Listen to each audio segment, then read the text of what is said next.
cancer. Nobody who's had it wanted it. Being told you have it is a shock. The road to those words, you have cancer, is so different for everyone. This is my story, but only my story.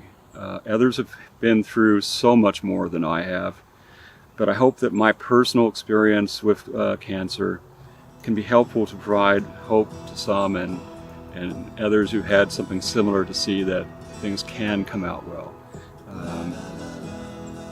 Hi, I'm Jim Becker. Welcome to my YouTube channel, Return to Thailand.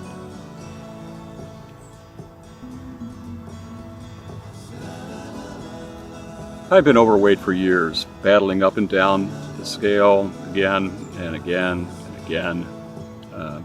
In the summer of 2021, I was noticing some itching on my back and thought maybe I was allergic to something that I was eating or any food. I was taking something new, vitamins B supplement, matcha green tea, anything. I was checking the internet for the possibilities of what was going on with my back. I went to my doctor finally in September after shrugging it off for a few weeks, but it just kept getting worse, and it started appearing on my legs and my arms, especially my forearms, and nothing I put on it would make it go away. Itching and scratching didn't make it go away. It just got worse, and sometimes it would spread down the muscle, I noticed. Benadryl, antihistamines, none of them had any impact. I had jaundice, and I didn't know it.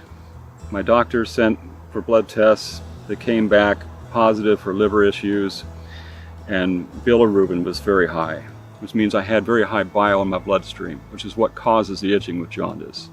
Even before your skin turns yellow and your eyes start to show some of the signs of jaundice, you can have itching, so beware.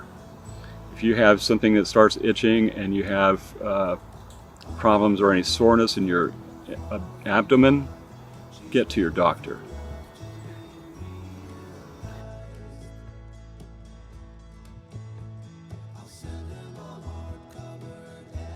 Finally, I was sent for an ultrasound, and when I turned a certain way on the table, they pushed in a little harder. I had great pain, and it turned out to be my gallbladder.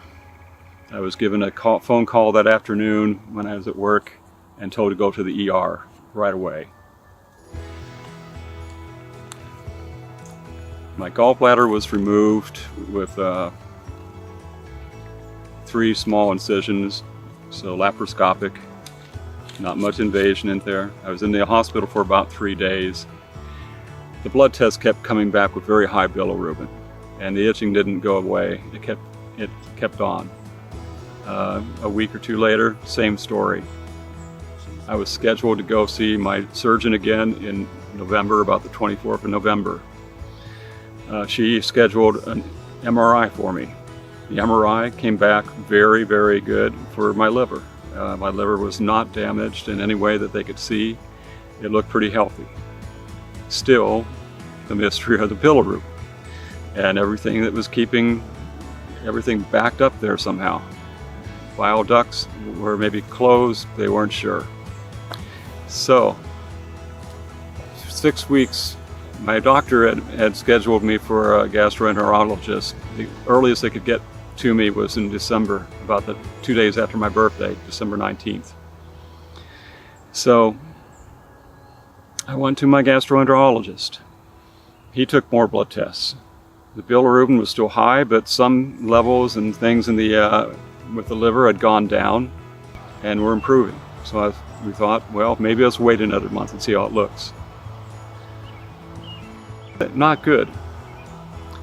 Early January, the tests were taken again, and the bilirubin was off the charts, very high, 14 or 15 or 16 or something like that. It was a very high number for bilirubin to be.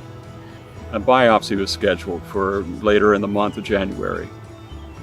After the biopsy, they determined that the blood tests and bilirubin were way up, and the biopsy suggested that I had primary biliary cirrhosis of the liver. PBC, primary biliary cirrhosis of the liver. Those are words you don't want to hear because there is no cure for it. And a lot of people who have it end up having to go for a transplant. Transplants don't always happen for people. There aren't that many healthy livers for everybody out there in the world, and you're on a waiting list for a long time. You could die before you get it. So I was not happy with that diagnosis. An endoscope was scheduled. That was the only way they could tell for sure if that was what I had. And at that point, at least they would be able to put in a stent, and that would help give relief to my itching and perhaps cure me of the jaundice for a while. So the endoscope happened in late February. The surgeon who performed the stent had a surprise waiting for them when they got in there. A little 1.5 centimeter tumor was on my shared bile duct. He was able to sample it and confirm that diagnosis of ampullary cancer. So, there was good news and bad news. The good news was I did not have primary biliary cirrhosis. The damage that was being caused to my liver that made that diagnosis a possibility was being caused by the tumor. But bad thing was ampullary cancer itself can be very problematic. I was told I was very lucky that it was in a location that is probably the best place you could have it if you're going to have it.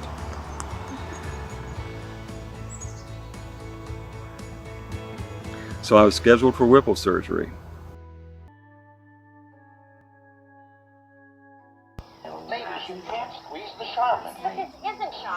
March 21st of this year.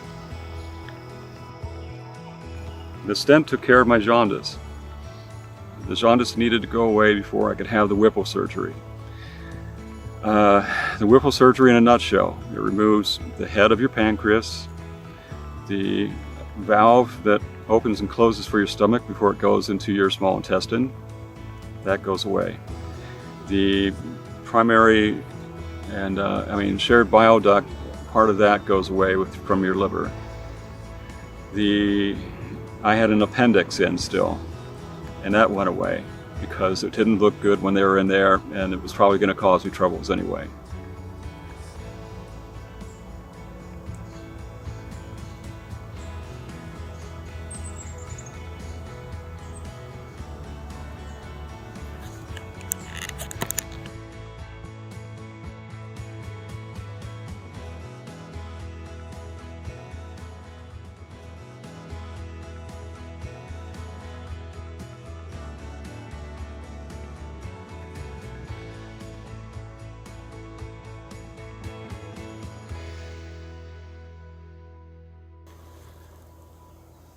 So what was my mindset when I went in for Whipple surgery? Well, it was mixed. I mean, at best.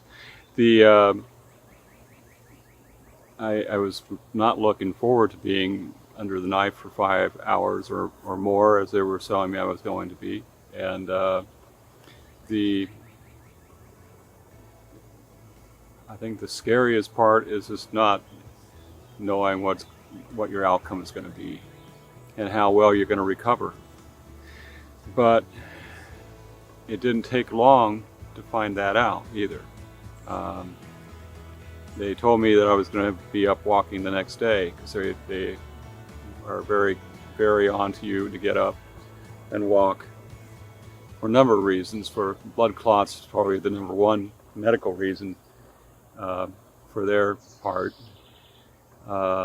A liability reason as well, but certainly they want you up and moving around. And the best thing for you, really, if you're able and you don't have other complications, is to get up and start moving and start getting your body used to its new arrangement inside.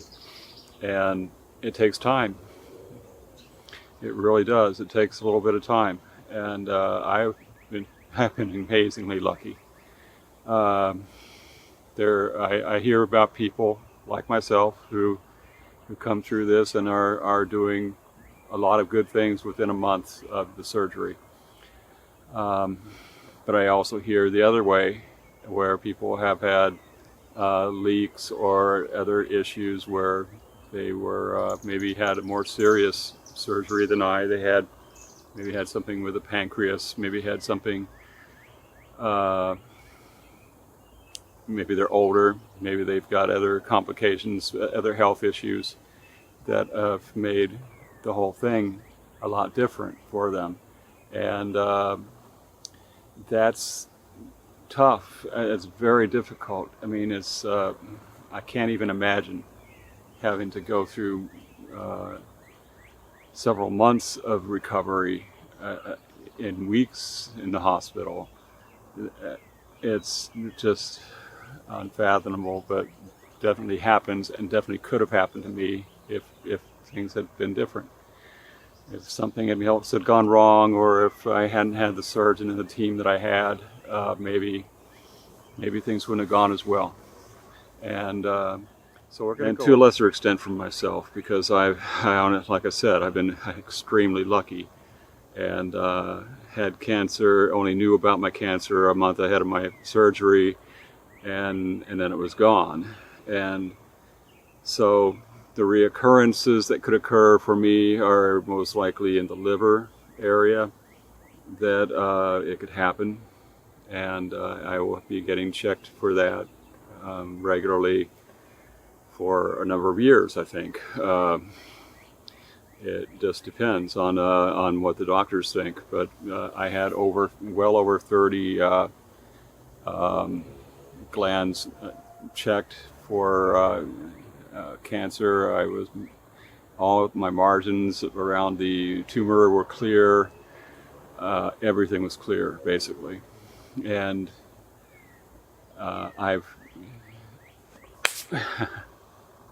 and so there's a lot of good outcomes with this surgery. When you read about it online, please do not take everything you read to heart, just like you shouldn't take everything you read online to heart without knowing more from different people, because the percentages they give and the number of people that they say have made it on beyond 5 years and 3 years and so forth, I believe are way small, way too low from the number of people that I've been in contact with just through a couple of different groups online.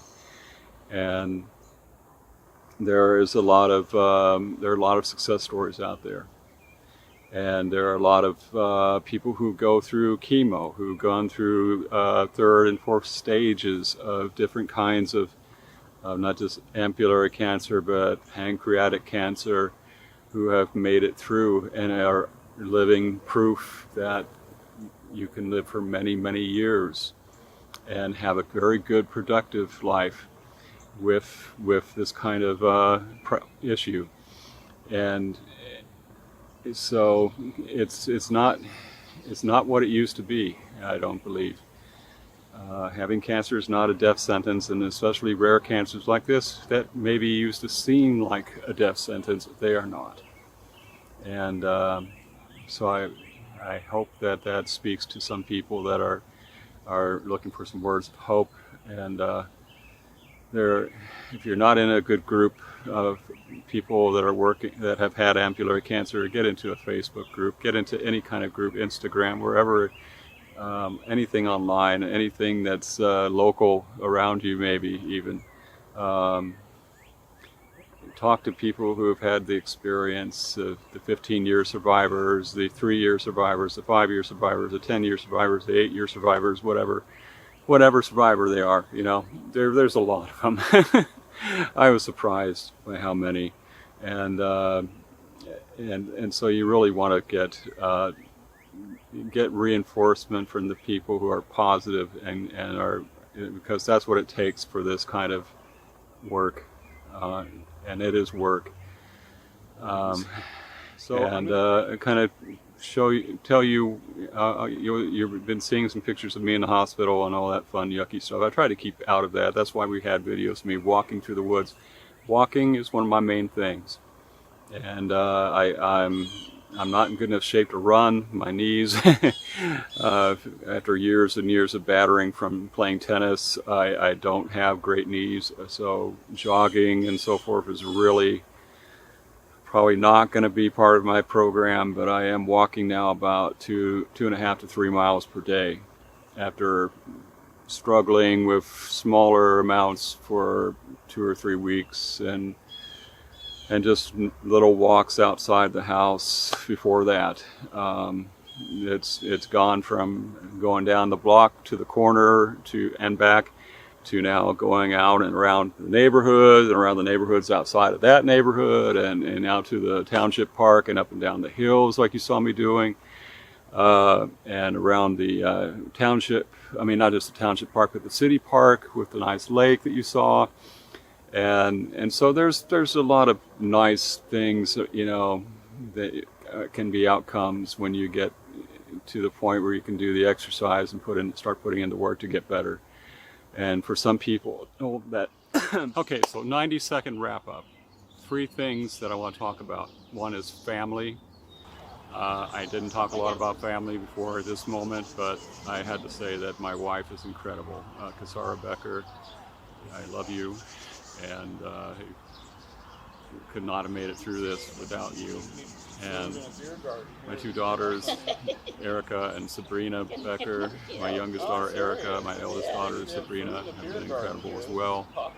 Sabrina helped Kesara a lot when things were kind of tight for time, going back and forth to the hospital, helping her when she was tired, and massages, everything. I mean, she was incredible.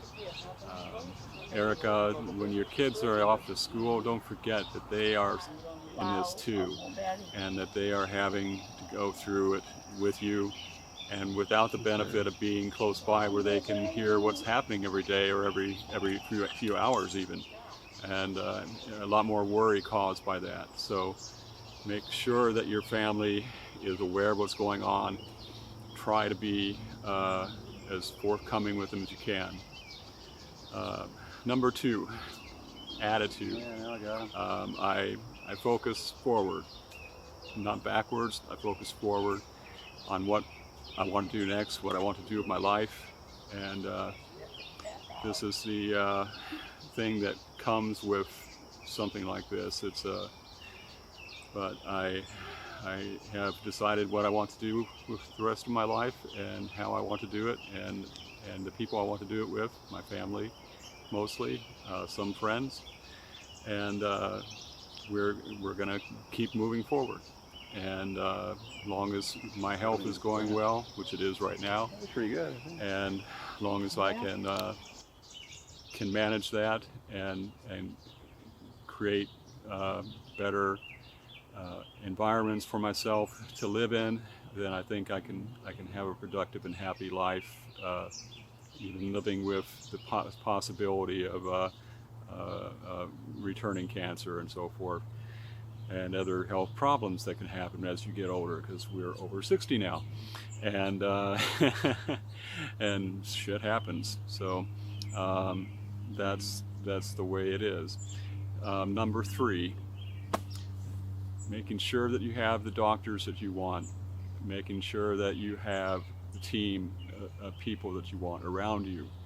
If they aren't positive, if they're telling you things that are not helping you to be mentally prepared and mentally feeling good about things, maybe you need to get second opinions or third opinions or fourth opinions even. So it's you know, that's the stories I've been hearing from people in my group online, and a lot of the people with more experience have come forth and helped people to get their second and third opinions even. So it's it depends upon location, where you are in the country, where you are in the world, because this is not just a United States thing, it's a worldwide thing, and healthcare systems are different everywhere. We have our charming one here, we have, and then there are other places that might be better in some ways, might not be better in some ways. So it's a mixed bag, but make sure that Your focus is being helped by the people you're surrounding yourself with, from medical team to your family and so forth, and just try to make that as positive a thing as you can. So sorry I had to wrap things up here, but I promised myself to keep this under 20 minutes. I'm not sure we're going to make it, but thank you so much for being a part of this. If you've gotten anything from this, I hope you have, and we'll talk more if you need me to talk more about this. So thank you, and we'll talk to you again soon. Bye.